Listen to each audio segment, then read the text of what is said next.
Jay's not here. Jay, They'll be down in just a second. They're doing a live hit real quick for the Potato Bowl. But they'll be down in just a minute. Wait for Jay. Cool. Okay, for sure. I appreciate it.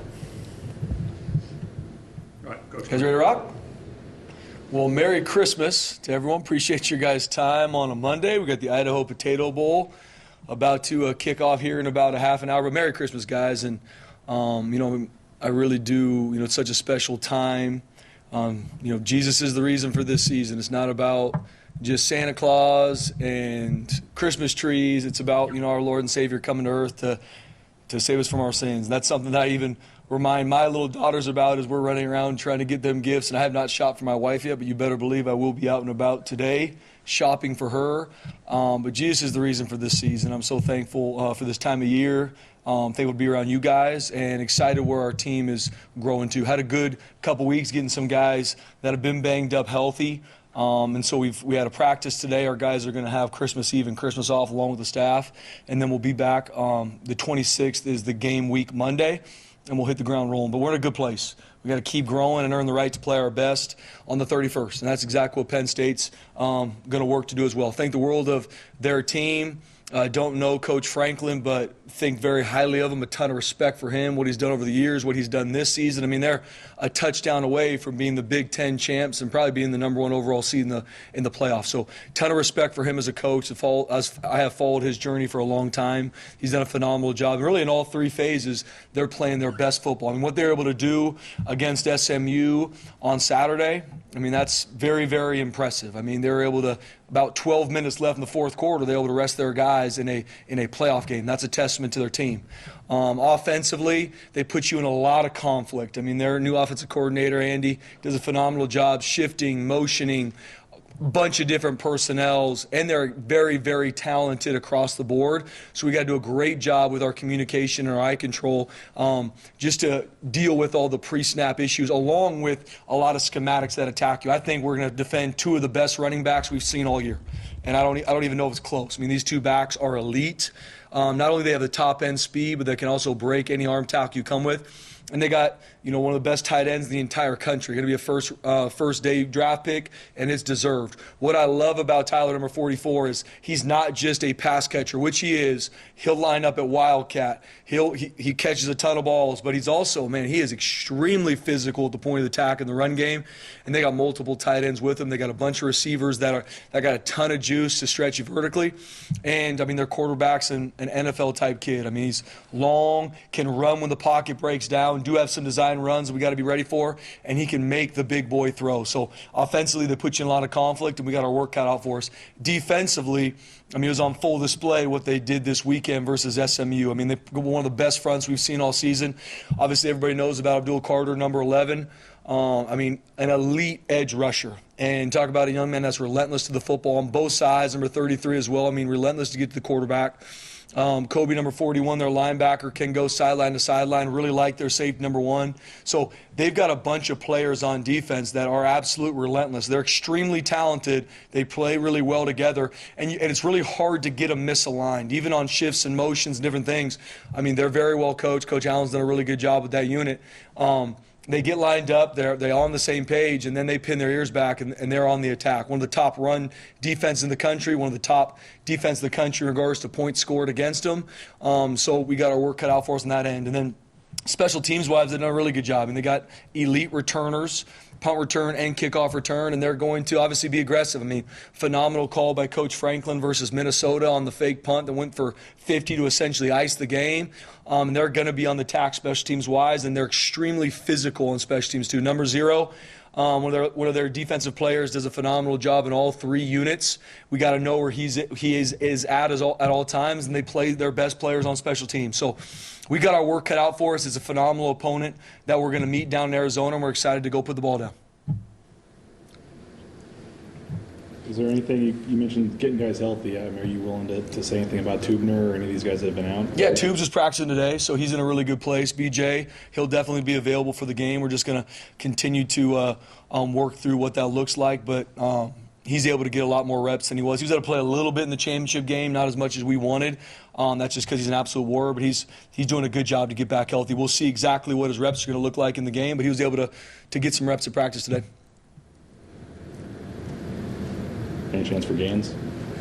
We'll see. He did some stuff at practice today. He looks really good. What's it going to look like from the game? It's going to be the same thing. It's going to be I don't want to say a game time decision, BJ, but it'll be game week. What was it like consuming that game for you on Saturday? Watching, you've known that you're playing in this game for 2 weeks now, but you kind of had to wait until this weekend to figure out who. So, what was it like for you guys just kind of watching this, and how did you choose to watch it? Yes, we finished our recruiting official visit on Saturday right before the game started. But one of my favorite things, I remember talking about my daughter's four-year-old birthday was Saturday, day of the game, and I remember I got to do a much better job communicating with my wife as the week goes, which I'm growing in, thank the Lord. And I remember on Friday talking to her about, like, man, I can't wait to finish the official visit, come home, 10 a.m. kick, watch the game. And she's like, we're going to Fly High jump time for your daughter's birthday at 10 o'clock. So I was like, ooh, probably should have done a much better job planning for this. But my wife's a rock star. We pivoted, so we were able to go to Fly High, the trampoline park later in the day, so I was able to watch it at home with the family. And our staff did the same, went home and watched with their family, same with our players. And sat on my couch and was, like I said, very impressed. Knew what we were going to see from Penn State. A lot of respect for SMU, too. I watched their game versus Clemson, a couple other games, and prep for them as well. But, I mean, Penn State, on full display, they're one of the best teams in the country. You survived the trampolines? I did, barely. Our 2.5-year-old daughter is absolutely fearless. And she took a couple big shots from some big kids, and I thought it was going to go down. So we're all right.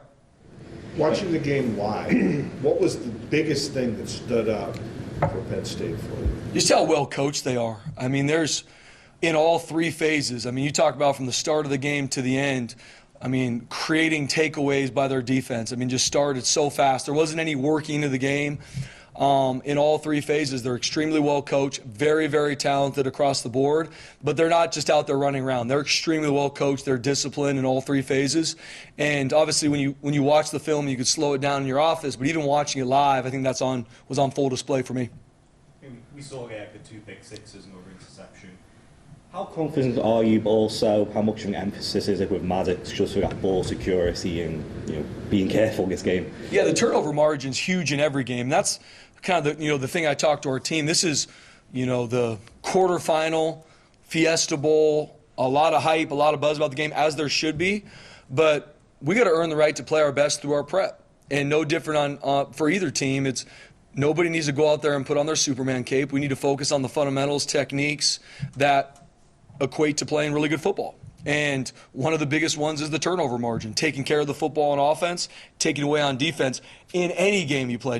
Not just because of the Fiesta Bowl, and obviously their defense does a really good job taking the ball away. We got to be smart with the football. Maddox has shown that he will do that. I mean, he's one of the top quarterbacks in the country in regards to touchdown interception ratio, but they do a great job with their front creating pressure, and then there's some errant throws, and their DBs can lock people down, and so it's we're going to be in conflict as an offense. So we're very aware of the task at hand and how talented and well coached they are. But I'm proud of our guys and what they've done to this point, and I know our guys will be ready for that challenge. But the turnover margin is going to be huge in this game. The explosive battle is going to be huge in this game. Those two stats are really what are going to correlate the most to winning. In any game you play, obviously especially the Fiesta Bowl. And in big games or whatever you want to slate them, really in any game, but you can't beat yourself. You got to make the plays you should make. Don't beat yourself. Stay relentless. This is a really good football team we're playing. It's going to be a heavyweight fight. We can't beat ourselves. We got to stay in it, punch after punch, and we're going to earn the right to play our best. You brought up Tyler Warren a little bit earlier. Is he one of, if not the most unique player you faced this year? I mean, he does everything. Yeah, absolutely. I mean, Tyler Warren is elite, and that's not just my opinion. I'm very positive he's going to be probably the first tight end taken off the board in the NFL draft because of that. I mean, he can do it all. More times than not when you see a tight end, he's a really good pass catcher, and you got to deal with that. Or he's really dominant and physical at the point of attack in the run game. With Tyler Warren, he does it all. I mean, he is extremely violent at the point of attack, either at the front side of a play or on the backside rim of a play. He can catch every ball. I mean, he's one of their top targets in all downs. and he can play wildcat and throw the ball too. So, I mean, you talk about just an extremely gifted athlete. That is, we got to know where 44 is at all times. And even when you got him covered, he's the type of athlete that he's still not covered because of how tall he is, how athletic he is. He can go up and get those jump balls anytime he wants. We know that the "please count us out" phrase you had turned into a shirt and is kind of taken on a mind of its own here. But it seems like there's been no shortage of that even in the last couple of days. Not a lot of people giving you guys a chance. The point spread's double digits. I mean, I don't know if you're surprised by that. Do you see it as disrespectful at all? Just your take on how I've yet to see one kind of national person give you a chance to win this game. Yeah, BJ, I mean, that's our mentality here. Not just for this game playing the Fiesta Bowl, but that's what Boise State's been built on.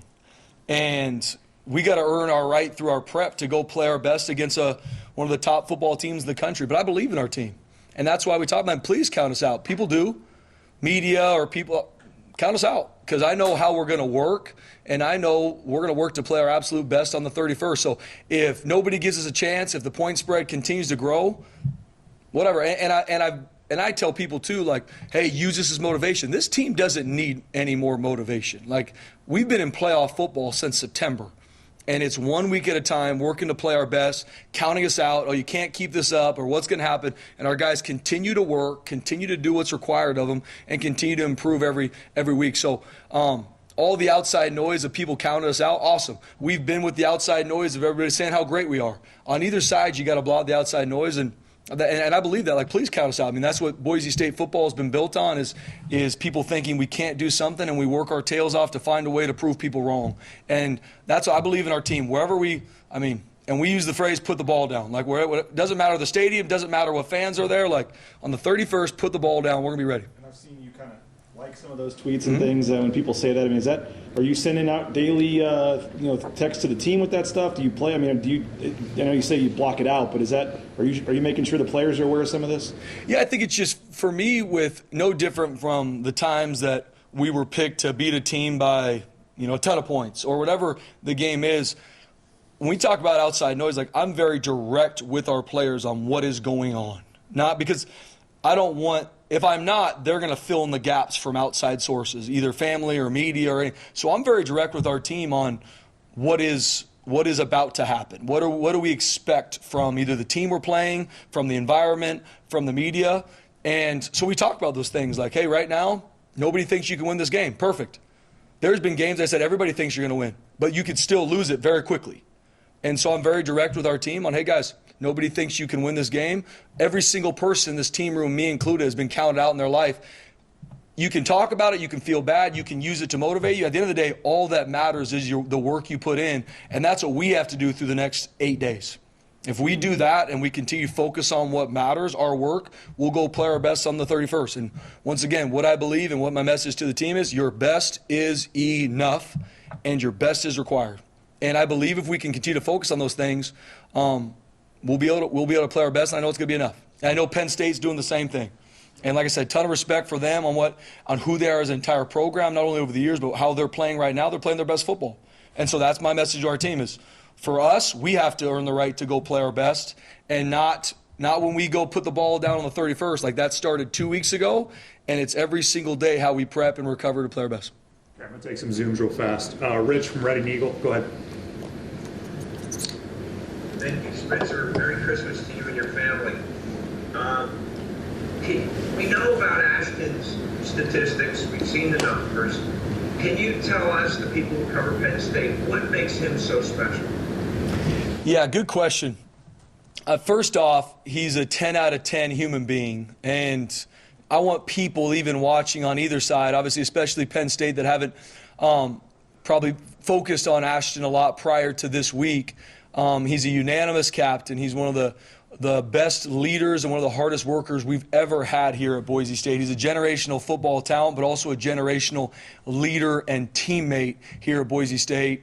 And then outside of the stats, Ashton puts people in conflict whenever he runs the football. Like, that's something I know from being the defensive coordinator going against him for a couple years.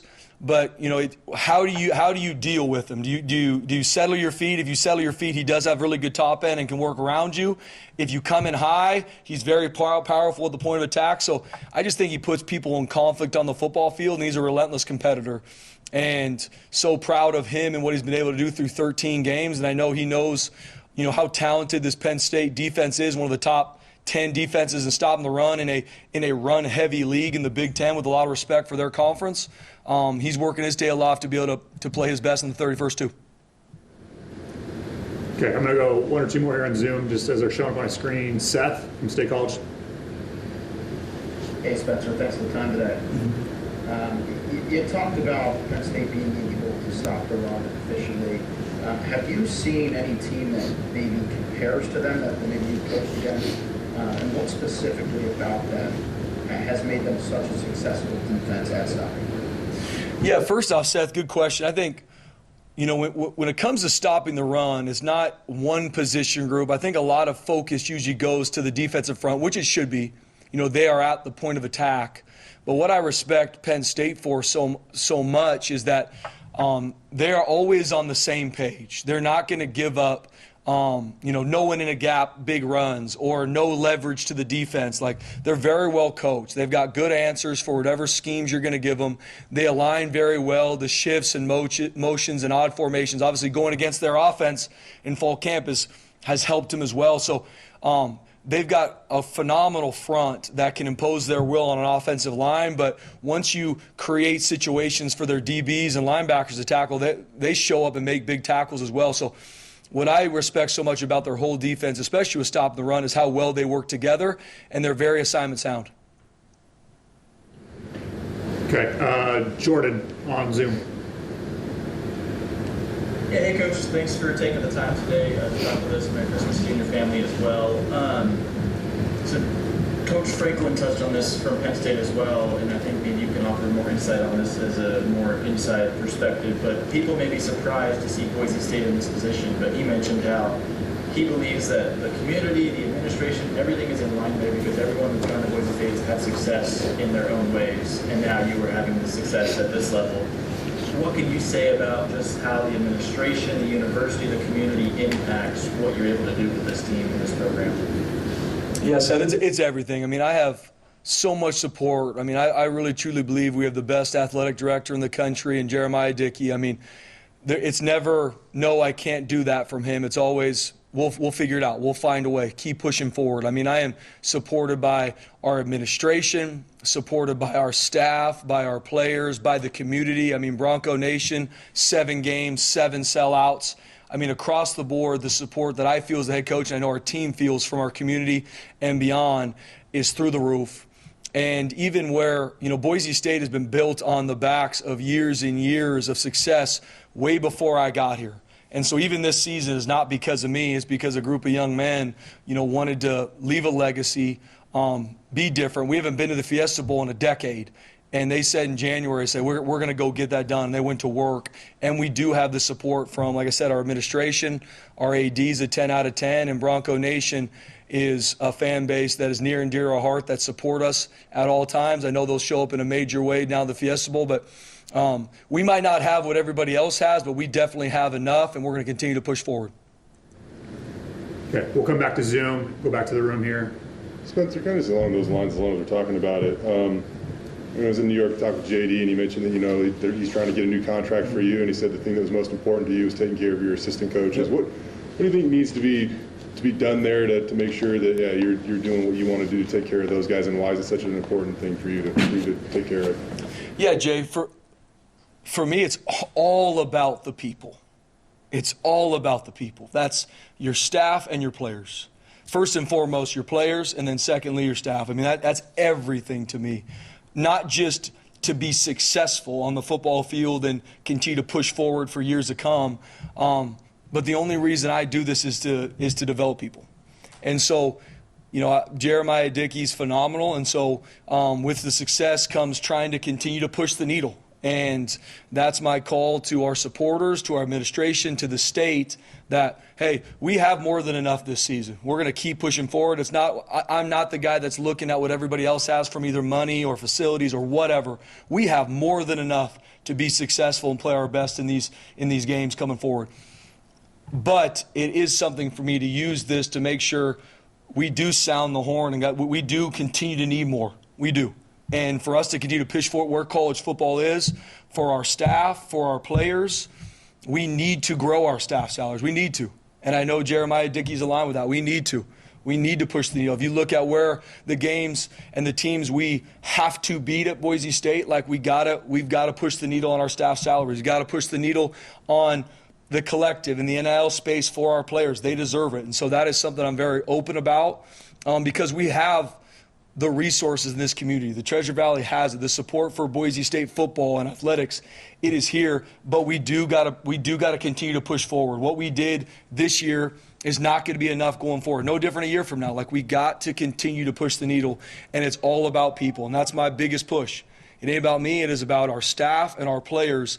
And not saying we got to get all the way to where these other schools might be, but we got to get closer. We got to continue to push the needle and take steps towards where we need to be. And that's a big push for me now, especially when the season's over, because this is home for me. This isn't do a good job and go try and find another one. Like, this is home. This is where God's called me. And the success we're having this year as we continue to finish the season strong, and then it's going to be flip the switch and let's find a way to do it better next season in 25. Like, that's the push and that's the calling, and we need everybody's help to do that. Spencer, you've not been afraid to go for it on fourth down this season, just a game of this magnitude, everything on the line. How do you balance risk-based reward? Does it change? Is it just going to be the same for you? What is it? Yeah, going into every game is different. And me and our coordinators sit down and we have a coordinator meeting where we talk through it. Hey, what are the situations this game? We do, analytics does come into it, but then it's going to be where's our team at? Where is the situation we're going to go for it? What are the D&Ds that we're going to use that? When are we going to use some of our fake field goals, fake punts? That comes into it. So all those things are me working through with our staff, and just very similar to when I was a defensive coordinator and I went into a game with a game plan. I go into every game with a game plan for situational football. And from timeouts to when to go for it, when to, those are the moves I have to make as a head coach. I'm not calling any three phases. But those are the situations that I go in with a plan. And obviously, as a game goes, plans change, and I got to be aware of very adaptable as we work through these. But our players know too. Our players are very aware of the situations we're going to go for, the situations we're going to do these certain things, so we can practice them. I'm sure it works both ways, but what a kind of a benefit has Stacey Collins been in the prep with his familiarity with Penn State? Yeah, it's been awesome. I mean, just like anything, he's been able to talk through some of the things they did there. He's able to talk through some of the personnel. Obviously, they hired a new special teams coordinator. They're doing some similar things. They got a lot of new stuff they're using, so not so much a help maybe on that phase. But Stacey Collins, I mean, the amount of prep he goes into to be able to game plan all special teams. It's not like he only does, he does all of it, from the field goal block to all four units. So being able to have an idea of their personnel, knowing kind of a little bit about who these players are, some of the things they did last year, they do have some similarities. They have evolved and grown. It is helpful, but we're looking at it for face value for, how can we play our best on special teams? And we have grown at the end of the season. We need to do a really good job winning the hidden yards in this game. It's going to be hard. They've played really good on special teams, extremely physical, very explosive, but being able to pick his brain every week we play some of the special teams is huge for me, and game management as well. But it does help being that he was at Penn State and he can have a little bit of an inside view to some of the personnel. Is he excited for this matchup? Or what is he is. I mean, Coach Collins, if you know him, he's excited for every matchup. I mean, you come in a special teams meeting and it's on. I mean, it is no matter what time of day, it is on. It is SWAT on the ready, and you better be ready. So I know he's fired up for this game, but not just because it's Penn State. I mean, he knows this team, but we're as a whole team, we're fired up to put the ball down the 31st. Watching the playoff games in the first round, the home teams had a big advantage to the weather, certainly to crowd. How much does it help having this game where it seems like it's going to be a level playing field? I mean, tons of Boise State people are going to be there.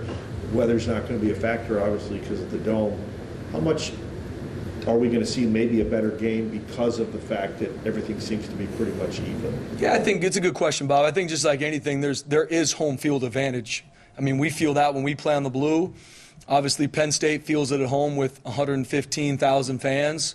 They do a phenomenal job selling out. So when you play at a neutral site, I know Penn State's going to travel really well. I know Bronco Nation's going to travel really well. So it'll be a good mix of the fan bases down in Arizona, and the ball's going to be put down. I mean, at the end of the day, it's all about our prep to go play our best. Where the game's being played, what fans are there, that is nothing that we control. But what we do control is our prep to go play our best, and especially not letting the moment become too big either. Like, that's where it all comes down to practice performance for us here. So you want to go play your best on the 31st? That's how I prep in my meetings, how I practice every single day. Because then on the 31st, I'm not going to say much to them. It's go cut it loose. You've earned the right to go play your best. Go do it for each other. And that's what we're going to say on Tuesday, a week from now. So where the game's being played, neutral side, I think it does, quote unquote, even the playing field for both sides. But it's a football game. Go put the ball down. If it's on grass in the parking lot, it doesn't matter. I know we'll have 11 versus their 11. Let's go. We asked you on Selection Sunday, 2 weeks ago about the time off and how it would benefit Ashton. But seeing him actually have time off and talking with him, like, how much has this and will this help him, come New Year's Eve, in your opinion? Yeah, I mean, Ashton Jeanty's a warrior. So even on the 13-game run, how he lived in the training room, how he was able to not only play in the games where the nation was watching with the amount of carries and yards and violent hits he took, he also was doing the same thing in practice, grinding to go play his best. So just like anything, for him and our whole team, being able to have these couple weeks to get fresh, get healthy has been huge. But we've been on the practice field. I mean, that's why I'm a firm believer in practice performance. We're not going out there walking through. Like, we have to grow and improve as a team. There's a lot of things through 13 games that we did well. There's still a lot of things through 13 games we have not done well that we have to fix. We have to have better answers schematically. We have to improve these fundamentals and techniques, and that's across the board. So it is a fine balance. Obviously, not playing a game decreases a lot of the violence and the physical shots our players are taking, but our guys have been practicing. I mean, we've been working. We need to. We know the opponent we're going to see here in 8 days, and we know they're going to be ready, and it's our job to make sure we are too. I think, when games like this come up, you're by nature, you could almost want to do more or practice more or more film study, but kind of your hallmark is efficiency and autonomy and trusting guys to do their jobs, and you're obviously even going to give them a couple days off or whatever for Christmas. Like, have you had to fight the urge to do the opposite now that you're at this point, Spencer, or are you trusting the process? Yeah, absolutely. As you know, Jay, like, I focus on process over everything. And I think that's the way to stay consistent. So it's not, all right, here's the big game, so now we're going to change everything, and I'm going to try to micromanage everybody, and longer practices and more meetings. And to me, it's like every game's the most important game, so your process should continue to grow and be elite week to week to week, regardless of the opponent, regardless where the game's being played. And so no different going into the Fiesta Bowl, quarterfinals of the playoff. I just want to make sure we do our process better than we've ever done it. And that's the same way when we played UNLV in the championship, no different than the week prior. Like, we're always just trying to do us better. And that's no different for me. And so are there times that you kind of fight, well, we should probably do this? There is, absolutely. But I got a phenomenal staff around me. And being through this now for 13 games, like, I trust our process. I can't promise you what's going to happen on the 31st, but I do know if we trust our process, we find a way to do it better from our meetings to our practice. We're still very efficient at practice. We're not going longer. We're not doing extra meetings. Like, we put a premium on the time they're in this building. It is on. So that 30-minute meeting you got, like, you need to steal every second from that meeting. Because all of a sudden, because the playoff is not all of a sudden going to be an hour. Like, efficiency in our process, and trust it. No different in our schemes. Like, we're going to have switch-ups. We're going to have some different adjustments for Penn State, just like Penn State's going to have for us. But it's all going to come down to execution. And to focus on execution so your team doesn't play slow, I believe in process, and I believe in rest and recovery. That's why I wanted our staff and our players to have Christmas Eve off, have Christmas off. They need that time. They're not going to get this Christmas back. Regardless what happens on the 31st, this time with their families, us included, you're not getting that back. My daughters aren't getting any younger. And that matters to me, and I believe that we've had a good process to this point. It's time to go recover and enjoy our families. On the 26th, we got to get ready to go to work. All right, let's go back to Zoom real fast. John, go ahead. Spencer, back to Tyler Warren. I know you were watching both Penn State and SMU before the game on Saturday. How quickly was preparing? What kind of challenge did you need to cover, and what impressed you most about his game? Yeah, I mean, prior to even watching the game this weekend versus SMU, I mean, even on the film study, on the season he's had to date, and talking with a lot of coaches that have played against Tyler, every single one of them just talked about how elite he was in every phase of the game. The second we talked to defensive coordinators that have played against Penn State, the first guy they all brought up was Tyler Ward, and was just, he is better than maybe you might even think he is. Like, it's one of those where you keep waiting for, okay, what are some flaws in his game? Is someone going to find something even when you're watching film? If there are any, it's hard to find, because what he's able to do in the pass game, in the run game, as a quarterback, I mean, he's one of the best I've seen in a long time, and he's a huge part of what they do offensively and as a team. Colton, go ahead. Hey, can you hear me? Yes. Awesome. Thanks for the time. Yeah, I just wanted to get your thoughts. Obviously, being now in the CFP quarterfinals, a big topic of discussion right now is the format and which teams deserve to be in or out. I'm curious what your thoughts are on the format overall, and just, why do you think your team deserves to be in the position that it is, with the bye and everything? Yeah, good question. I mean, in regards to the format, and I'm asked about a lot of questions that I don't control. I'm asked about transfer portal. I'm asked about NIL. I'm asked about college football playoff format. Those are no things that I decide. And so when the college football playoff came out and how the format was going to happen, that's what we went on to attack. And looking at it from our team in the offseason, we knew that we had to, each game was a playoff game, and what that would mean at the end of the season was up to us handling week to week. At the end of the season, at 12-1, winning our Mountain West Conference championship game, fully believing we deserved the right to get a first-round bye. If that didn't happen, if all of a sudden they put us at a different seed, we'd be fired up to play the game. Because those are things we don't control. I'm not on the college football playoff committee. They're not calling me to ask me how I should change it. So it's not something that I think about a lot. I do believe our team has earned the right through 13 games to get a first-round bye and play in the Fiesta Bowl. I believe that. I tell teams to watch the film. Everybody knew going into this season what the playoff format was, and it was our job to handle every single week through the regular season to win a championship, to put ourselves in this situation. But in regards to the future and the format, it's not something that I control, so I don't put a lot of thought into it. But I do love the college football playoff as an expansion because it gives everybody a shot. What's going to happen at the end of the year? Who's going to win the national championship? Nobody knows. But across all FBS teams, when you start the season, everybody's at a level playing field. Everybody's got a shot. And then you got to go earn the right to win the game so that you can get in. Okay, Jared on Zoom.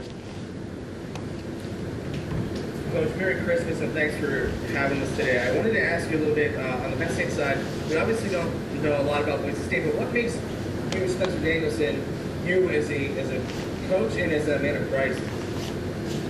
Yeah, it's something that I'm very open about. I really do believe that the only reason I'm the head coach here is that Jesus put me here to develop people. Some people might not like that I say that, but I truly do believe that, and everything I focus on is developing these young men for life. That doesn't mean that there's not a driving passion to win every single game we play. I mean, it says in the Bible, run the race to win, and that's in everything you do in life. And that's my message to our players is, in life, you can't take losses. If you take too many losses as a husband, you're going to get a divorce. You take too many losses as a father, your kids aren't going to want to be around you. But it's all about developing these young men for life. And I know the more you develop them as men of character, men of integrity, men of discipline, so on and so forth, they're going to make the right decision on fourth down when the game's on the line. But that is a byproduct of developing them as people. And so that's something I'm very passionate about. There's still so many things that I'm excited to as a head coach to learn and grow in, but my drive and passion impact these people, these young men for life long after football's over. That will never change. Okay, Joe on Zoom, and we'll come back to the room. Appreciate the time today, Coach, and I'll wish you a Merry Christmas. So I asked last week before Penn State SMU, I asked Brett Lashley about Apple Carter, who you mentioned earlier. He said that based on the film, Abdul was the best defensive player SMU had to prepare for in his time there. So in your time at Boise State, including your years as an assistant, is there any opposing defensive player that you've seen at Abdul's level? And what are the challenges that come with preparing for a guy who not only is arguably the best defensive end in college football, but he's also talented enough to do damage at other positions on the field? Yeah, good question. Regardless of Bill Carter, I mean, going back through our season this year, I don't think we've seen a defensive player like him. I mean, very, very impressed with his game. I mean, being able to transition from inside linebacker to edge and the success he's had, not just the statistics, which he has all those. I think he's got 11 sacks, bunch of TFLs, bunch of tackles. I love the relentlessness he plays with. And he's a guy that you better know where 11 is at all times. And just to give you the best shot, to block him, to get hands on, because even if you slide to him, even if you chip him, I mean, he's so long, so explosive, has one of the most elite get-offs I've seen in a long time as an edge player. That, I mean, he's a nightmare to deal with. And not only is he doing that in the pass game, like, I mean, the amount of plays I've seen him run down from the backside by relentless pursuit, I mean, is too many to count. So I love the way he plays the game. He plays it with his hair on fire, and he's a guy you better know where he's at all times and have an answer for. He's a game wrecker. Okay. Anyone left in the room? Is the uniform combo? You kind of let that out of the bag. Was there any at all doubt or question about that, and just kind of cool that you worked out, you got the pick, and you're sticking with what's worked? Yeah, there was no question about it, BJ. I am a huge fan of the all blues, the all blacks, and the all whites. I have zero swag. I have zero feel of what people might want, so I'm probably the wrong guy to ask. But I knew the second we were playing the Fiesta Bowl, that wasn't even going to be a conversation for me. And I said, whatever we did prior, I know that's what people are going to want. Let's let the fans happy, and our guys will put it on and go to work. For Max Cutforth, I assume he's your number 2 now. What does he have to do now between now and game day to be ready for that position? And I don't know how much you want to go into it, but it seems like there was even a point in time during the season where he might have been, pushing to be number 2 for a minute. Yeah, Max has done a great job. I mean, as a redshirt freshman, a walk-on, just fighting his absolute tail off. Last year on scout team, the scout team quarterback is a nightmare job, and just doing it with a smile on his face and continue to get better. Coach Cutter's done a phenomenal job with Max, and seeing him, as the 3 quarterback or the 3rd quarterback, you don't get a ton of reps through the season. But just seeing him even the past week and a half, the reps he's getting, I mean, we do 2-minute versus our defense, and seeing him operate, execute, I mean, Max Cutforth is going to be a really good player for us. And even seeing him today at practice, I mean, executing the offense, making the throws he needs to, being smart with the football. So all those things aside, being a redshirt freshman and he's doing a really good job. And we have full trust in him. And even talking to our leadership group, they brought that up too. Like, Coach, seeing Max the past week and a half, he's doing a great job. Like, we have full confidence in him. If Maddox goes down, like, Max, you're up, and let's go run the offense. All right. Thank you, everyone. Merry Christmas, guys. Thank you. See you guys. Thank you. Thank you. So next press conference will be Thursday. Thursday? Yeah, Christmas? At 2 p.m.